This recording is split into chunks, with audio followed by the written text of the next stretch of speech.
buenas tardes. Good afternoon. It's a pleasure for me to be here on behalf of Mexico. I'm the Secretary of the Health Secretary, and apologies from the Ministry of Health and the Chairman of this Health Council. I thank Dr. Tania Pastrana for the invitation, through Dr. Selina Castañeda, and all the associations that make up this topic. I will only talk about the legal framework.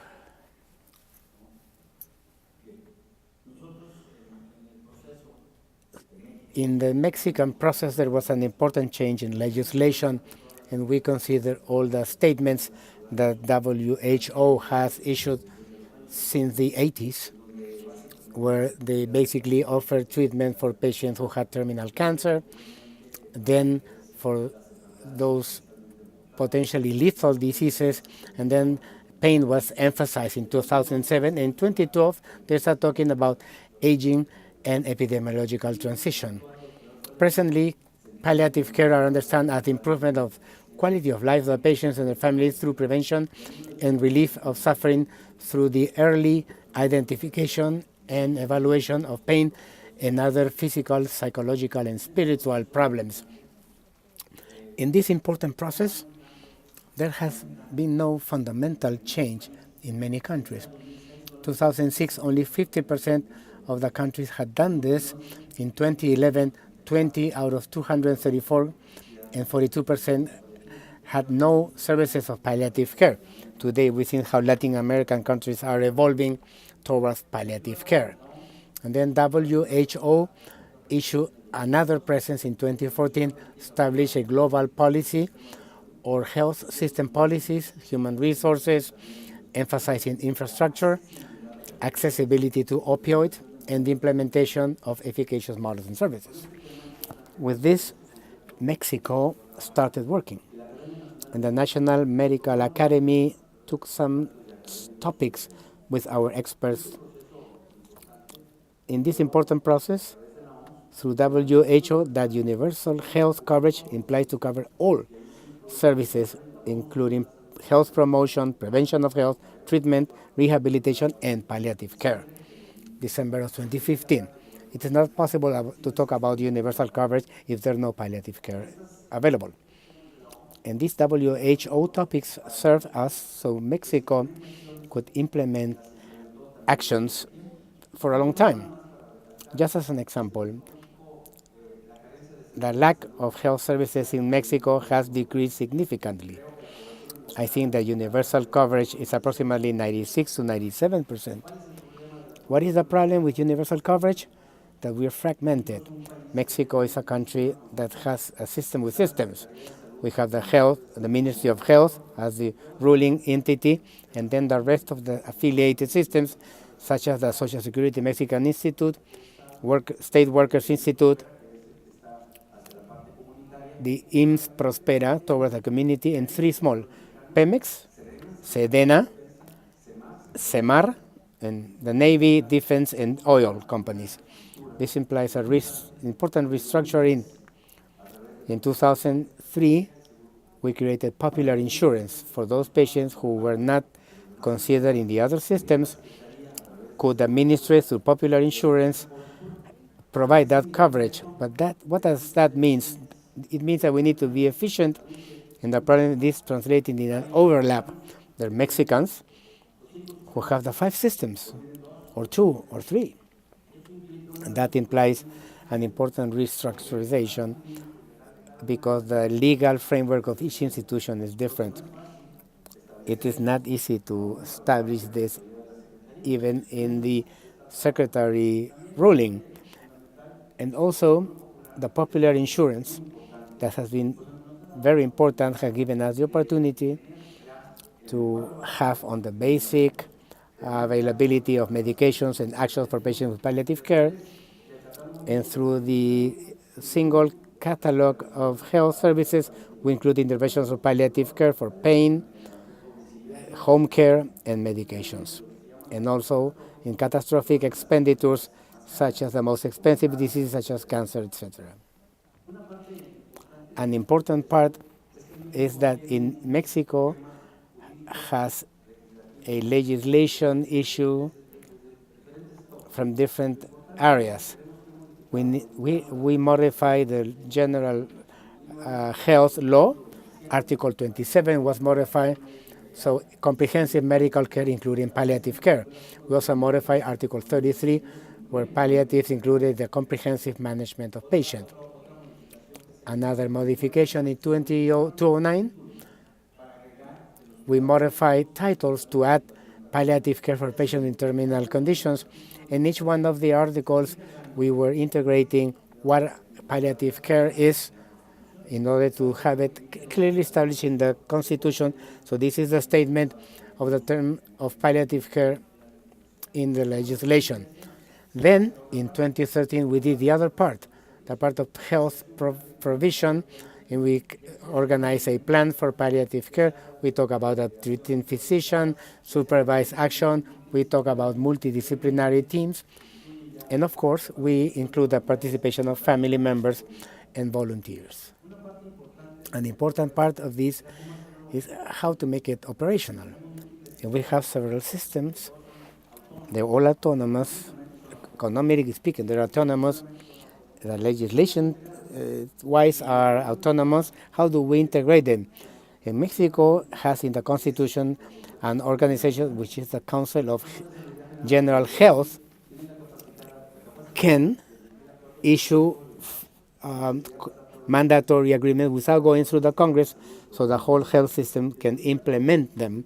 And in 2014, we implemented the agreement by which this council declared that these schemes were mandatory for the comprehensive palliative care, as well as the process indicated in the guidelines. And the institutions, all of them get together, establish that guidance, and it's turned operational. At the same time, we had established the operational portion through the official Mexican norm or standards for the care of patients in terminal situations through palliative care. This was not easy because the articulation of all of this was difficult, but through the General Health Council was done. This General Health Council is appointed by the President of the Republic. We have the President of the Council. The Health Secretary has another appointment, which is the Chairman of the Health Council, then yours truly, and then the entire system. And this system of the Council is made up by academic institutions like UNAM, by the institutions, the ISTE, Integral Comprehensive Family Development, and other secretaries of state, plus health, has Social Security, the National Medical Academy, and the Mexican Surgery Academy. Those vote, but the council expanded to 21 other members, and these 21 members are the regional secretaries, the Social Security institutions, the scientific, like CONACYT, all the universities, and also the civil associations are members of the council. So these are the 21 other members. This is a big council who has a large social context that allows them to make decisions that politically need to be implemented. This sounds easy, but the truth is that the implementation requires a comprehensive, complete strategy. This Council of General Health is the second health authority. It's above the Ministry of Health. That's why their statements are mandatory, but are for standards, executive, but not operational. We don't operate. And this is important. By not operating, we cannot provide a real follow-up, and this is the most complicated issue we have. In this process, the Council in 2006 went even further for this agreement for palliative care, including pediatric population, and this was December 14 of 2016 with the institutions that participated. And in this guideline, we clearly established, and it's available here, this has been published in the Council's webpage includes chapters that go from pain management, care model, symptomatic management, bioethical, regulatory framework, and training of human resources, with a very clear concept, always supported by the statements and declarations of the WHO, consider the individual and family, the psychological aspects, symptom control, and very important, the spiritual and social aspects. An important part is that we work with a multidisciplinary group. We have Dr. Silvia Allende, Dr. Celina Castañeda, and Dr. José de Jesús Villafaña. I saw him yesterday. Those three, together with the rest of experts, created an important part of how we got organized. And we had first level, second level, third level, always having an integration with evaluation and treatment symptoms, the goals for the patients, and very importantly, to consider the families and to establish or try to establish a referral system and counter-referral system.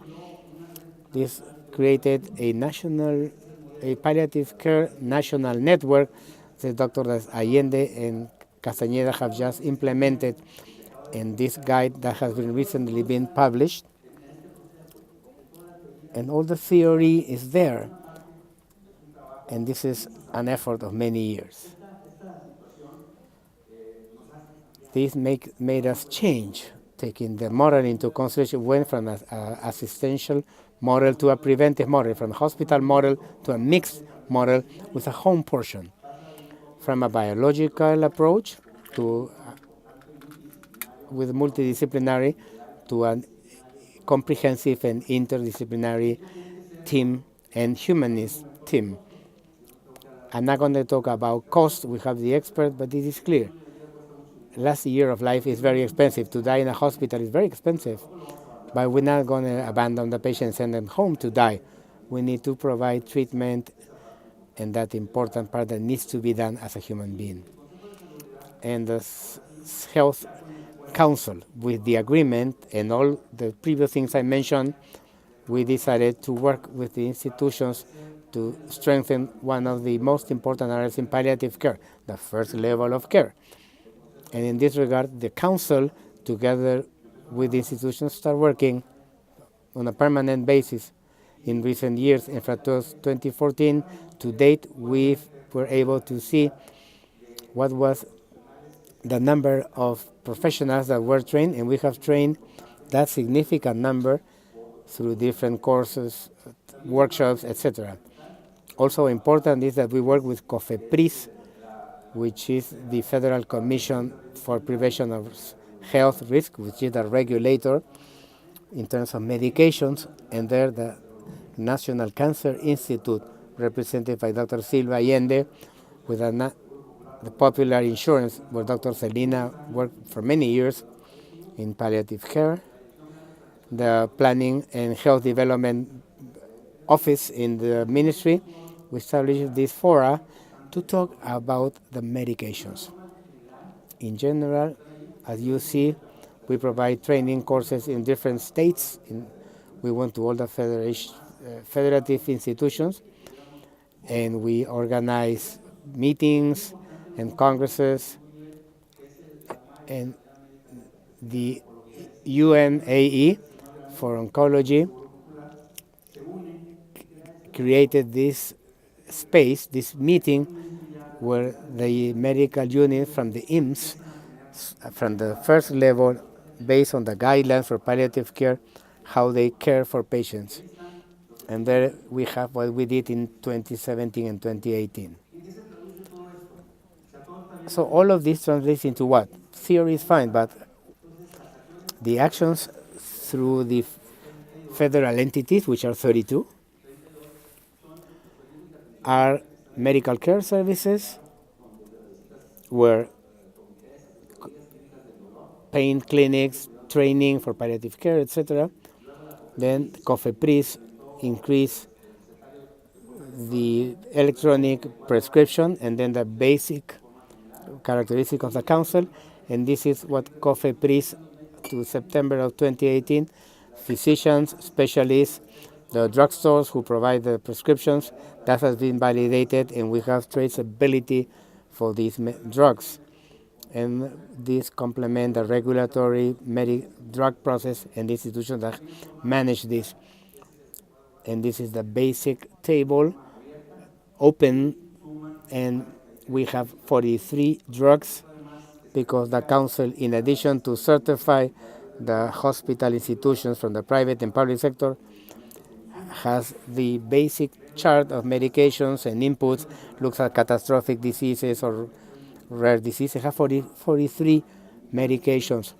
What are the limitations and challenges? We need to have an adequate health policy. We need to look at training of the staff, teamwork, and look at global policy that the WHO proposed.